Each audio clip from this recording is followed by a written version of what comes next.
प्रधानमंत्री नरेंद्र मोदी के जन्मदिन के मौके पर मुख्यमंत्री भजनलाल शर्मा ने सेवा पखवाड़ा का शुभारंभ किया। उन्होंने 17 सितंबर को मानसरोवर स्थित सिटी पार्क में सफाई की और पौधारोपण कर पर्यावरण संरक्षण का संदेश दिया। सेवा पखवाड़ा के तहत हर दिन जन कल्याण से जुड़े हुए कार्यक्रमों का आयोजन किया जा रहा है। 18 सितंबर को स्वनिधि योजना के तहत ऋण स्वीकृति एवं वितरण के कार्यक्रम आयोजित किए गए, तो वहीं 19 सितंबर को विश्वकर्मा युवा उद्यमी प्रोत्साहन योजना की शुरुआत की गई। वहीं आज सीएम निक्षय पोषण किट वितरण किया गया। 21 सितंबर को स्वास्थ्य शिविर का आयोजन होगा। इसी के साथ 22 सितंबर को वृक्षारोपण अभियान के अंतर्गत एक पेड़ मां के नाम का आयोजन भी किया जाएगा।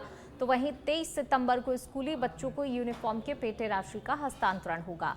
24 सितंबर को 150 यूनिट फ्री बिजली के लिए पोर्टल की शुरुआत होगी। इसके बाद 25 सितंबर को सद्भावना केंद्र के लिए सामग्री संग्रहण और वितरण का कार्यक्रम आयोजित किया जाएगा। 26 सितंबर को निर्माण श्रमिकों को विभिन्न योजनाओं के अंतर्गत राशि हस्तांतरण कार्यक्रम किया जाएगा।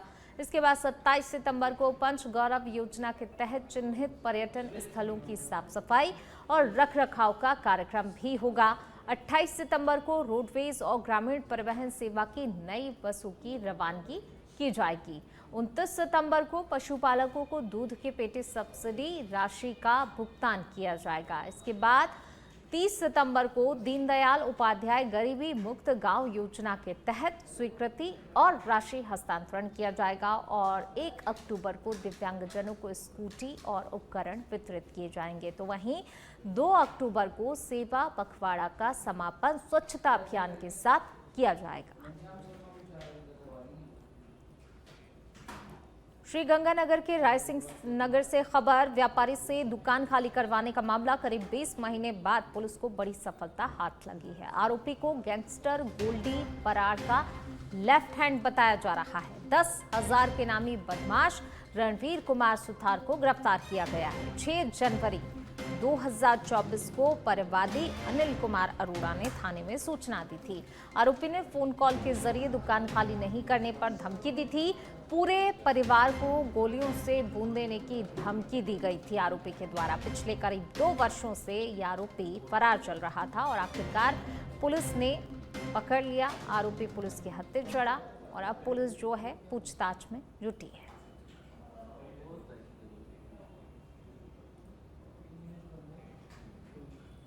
धौलपुर के सैपऊ से खबर, सैपऊ मनिया सरपंच को प्रशासक पद से हटाने का मामला, जहां राजस्थान हाईकोर्ट की एकल पीठ ने नोटिस जारी कर राज्य सरकार से जवाब मांगा है। याचिकाकर्ता सरपंच मधु जैन की याचिका पर सुनवाई करते हुए नोटिस जारी किया गया। याचिकाकर्ता का कार्यकाल समाप्त होने पर 16 जनवरी 2025 को प्रशासक नियुक्त किया गया था। वहीं 22 अप्रैल 2025 को राज्य सरकार ने मनिया ग्राम पंचायत को नगरपालिका घोषित किया। याचिकाकर्ता को प्रशासक पद से हटा दिया गया, जिसके बाद याचिकाकर्ता सीधे हाईकोर्ट पहुंची है।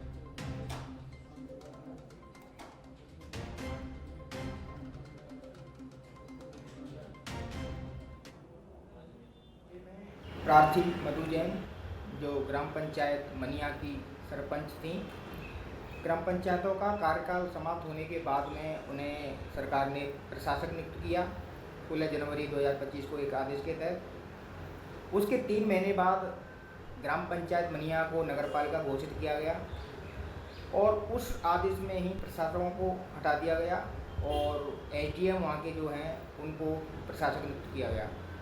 तो उस जो 24 अप्रैल 2025 को आदेश किया गया था प्रशासक को हटाने का, उसको हमने माननीय उच्च न्यायालय में चैलेंज किया और आज सुनवाई के दौरान हमने न्यायालय में।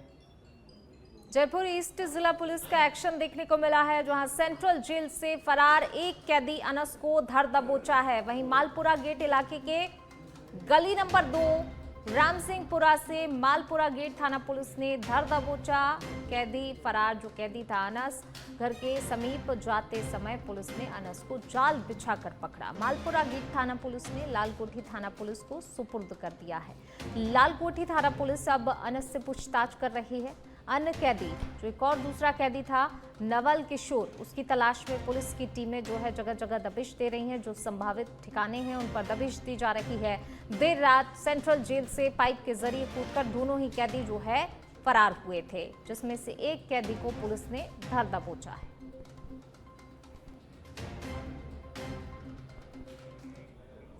और अब खबर जयपुर से, जहां आयुर्वेदिक दवाओं के भ्रामक विज्ञापन से मुनाफा कमाने की दृष्टि से गलत प्रचार किया जाता है, जो कि पूरी तरह से गलत है। आयुष मंत्रालय की ओर से 2018 से इसको लेकर एक विशेष मुहिम भी चलाई जा रही है, जो कि भ्रामक विज्ञापन को रोकने के लिए काम कर रहा है। इसको लेकर पूरे ही भारत में 100 से ज्यादा यूनिट काम कर रही हैं। जयपुर एनआईए के अंदर 30 यूनिट काम कर रही हैं। पिछले साल राजस्थान में भ्रामक विज्ञापन को लेकर 1500 से ज्यादा शिकायतें मिली थी, जिस पर एक्शन भी देखने को मिला और अब भ्रामक विज्ञापनों में गिरावट देखने को मिल रही है। मुनाफा कमाने के लिए विज्ञापनों में जो चीज़ कही जाती है वो होती नहीं है। कह सकते हैं कि ये जो विज्ञापन होते हैं वो भ्रामक होते हैं और केवल पैसा कमाने के लिए झूठे दावे इसमें किए जाते हैं। आयुर्वेदिक संस्थान में एक ऐसी टीम है, विजिलेंस टीम, जो भ्रामक विज्ञापनों पर नज़र रखती है और उस पर कार्रवाई करती है। हमारे साथ जो विजिलेंस टीम के कोऑर्डिनेटर हैं वो हमारे साथ मौजूद हैं। सर, अगर हम बात करें तो किस तरह से शिकायतें मिलती हैं और किस तरह से आप कार्रवाई करते हैं? देखिए, भारत सरकार की जो मैजिक रेमेडीज एक्ट 1954 है, उसमें औषध एवं चिकित्सा को विज्ञापन देने के लिए बहुत सारे रेस्ट्रिक्शंस है। और आप लोग सबको पता है कि आयुर्वेद को लेके विज्ञापन इतना आता है, अधिकतर वो भ्रामक होता है कि गोरा बना देंगे, कद बढ़ा देंगे। ये हम सबको पता है, ये सही नहीं है, जिसमें हमारे यूजर्स का एक प्रकार से शोषण होता है। तो 2018 से आयुष मंत्रालय एक स्पेशल मुहिम छेड़ा है, जो औषध सुरक्षा एवं भ्रामक विज्ञापन को रुकवाने के लिए काम करता है। ये एक स्ट्रक्चर्ड प्रोग्राम है, जिसमें हम पूरे भारत में 100 यूनिट काम करता है। और ये जो हमारे जयपुर की यूनिट है, उसमें उसके अंडर में 30 यूनिट काम करता है, जो विभिन्न राज्यों में है। इसमें जो भ्रामक विज्ञापन है, उसके प्रिंट मीडिया और इलेक्ट्रॉनिक मीडिया दोनों की हम रिपोर्टिंग करते हैं, क्योंकि स्वास्थ्य एक राज्य का विषय है। तो हम स्टेट लाइसेंसिंग अथॉरिटी को पोर्टल पे डायरेक्ट कंप्लेंट जाता है और अभी कोई भी सिटीजन, नागरिक भी उसको कंप्लेंट कर सकता है और उसके ऊपर कार्रवाई होती है। और ये हम बोलते हुए आनंद लगता है कि ये पिछले 7 साल में हमने जो इसके ऊपर प्रयास किया है, तो आप लोग देखेंगे तो जोधपुर और जयपुर में अभी प्रिंट मीडिया में विज्ञापन आयुर्वेद की प्रोडक्ट्स के बहुत ही कम हो गए हैं। और जब इलेक्ट्रॉनिक मीडिया के लिए एक स्पेशल एक्ट की प्रोविज़न लाना पड़ रहा है, क्योंकि टीवी चैनल ही चला रहे, तो उसके ऊपर मंत्रालय बहुत सीरियसली काम कर रहा है ताकि उनको रोका जा सके। थैंक यू सर, एक चीज़ जो जानना चाहेंगे, अगर राजस्थान के संदर्भ में अगर हम बात करें तो कितनी शिकायतें आपको मिली और कितनी पर एक्शन हुआ? पहले हम लोग महीने में जब 2018-19 में कर रहे थे, तो पहले एक महीने में 300-400 हमको मिलते थे और वो रेगुलर एक ही चीज़ बार बार आ रहा था। वर्तमान में पिछले साल हम लोग लगभग 1500 के ऊपर शिकायत किए थे राजस्थान में। और वो सब अधिकतर वही होता है कि ये उसको विथड्रॉ कर लेते, विथड्रॉ कर लिया मतलब कंप्लेंट्स हो जाता है और ऑफेंस दोबारा नहीं कर रहे। ये आप लोग हमारे मीडिया के बंधु देखेंगे तो आपके न्यूज़पेपर में अब इतना नहीं आ रहा है, लगभग बंद ही हो गया है। और ये कंटिन्यूस प्रोसेस का फल है, परिणाम है। और हम चाहते हैं, जैसे सब चाहते हैं, कि ये जन जन के स्वास्थ्य के लिए अगर है तो लोगों को फायदा तो दे, लेकिन लोगों का भ्रामक तथ्य दे के शोषण ना करे। धन्यवाद। ठीक है सर, आपका क्या नाम है और क्या डिग्री? मैं प्रोफेसर सुदीप्त कुमार रथ हूँ और मैं यहाँ प्रोफेसर हूँ द्रव्य गुण विभाग में। हमारे यहाँ एक इंटरमीडिएट फार्माकोविजिलेंस सेंटर चलता है, जो आयुष मंत्रालय का पार्ट है। मैं उसका समन्वयक हूँ और ये डॉक्टर इतिका पमनानी जी है, जो इस इंटरमीडिएट सेंटर का ये रिसर्च एसोसिएट है। ये पिछले 7 साल से हमारे साथ है।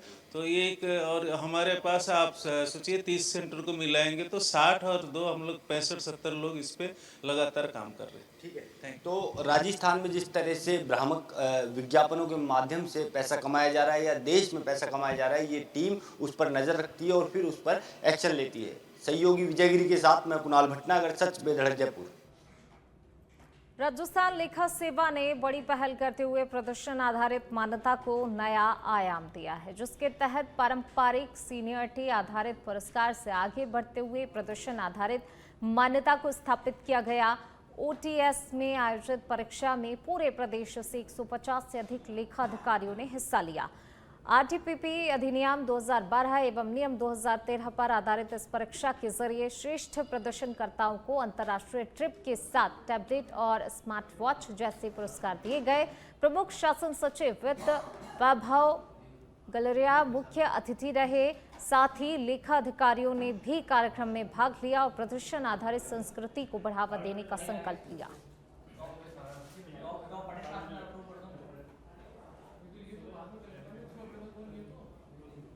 और जो हमारे लेखा सेवा के अधिकारी हैं उनका मुख्य जो रोल होता है वो ट्रांसपेरेंसी इन प्रोक्योरमेंट का बड़ा रोल होता है। रूल्स की जानकारी उनको होनी चाहिए। हर फाइल पर हर मैटर में उनसे इस बारे में कमेंट्स भी लिए जाते हैं।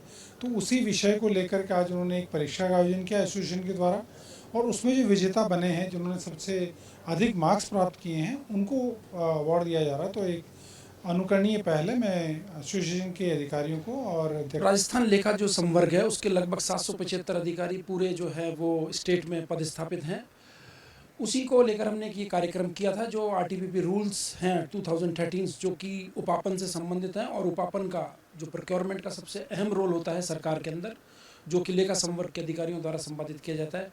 उसी सरकार की जो मंशा होती है कि हम नियमों के संदर्भ में जो है वो प्रशिक्षण देवें, और सरकार इसमें निरंतर रूप से जो है वो प्रशिक्षण देती है।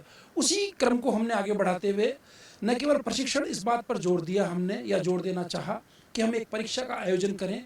कौन इस परीक्षा के प्रति कितना अवेयर है और वो कितनी नियमों की जानकारी रखता है। अगर वो नियमों की जानकारी नहीं रखेगा तो निश्चित रूप से जो प्रोक्योरमेंट प्रोसेस है वो उसको सफलतापूर्वक संपादित नहीं कर सकता। इसी मंशा को लेकर हमने हमारे संवर्ग के अधिकारियों के परीक्षा का आयोजन किया, जिसमें 100 से अधिक प्रतिभागियों ने जो है वो पार्टिसिपेट किया। और अब खबर सीकर के अचितगढ़ से है, जहां पर श्री माधोपुर तहसील के किशोरपुरा ग्राम पंचायत में ग्रामीण सेवा शिविर के दौरान अतिक्रमण हटाने की कार्रवाई की गई। दरअसल आंगनबाड़ी भवन पर निकटवर्ती ग्रामीण ने टीन शेड, ईंटों की दीवार और तारबंदी कर निर्माण कर रखा था। ग्रामीणों और सीडीपीओ अजीतगढ़ मंजू भांबू की शिकायत पर कार्रवाई को अंजाम दिया गया।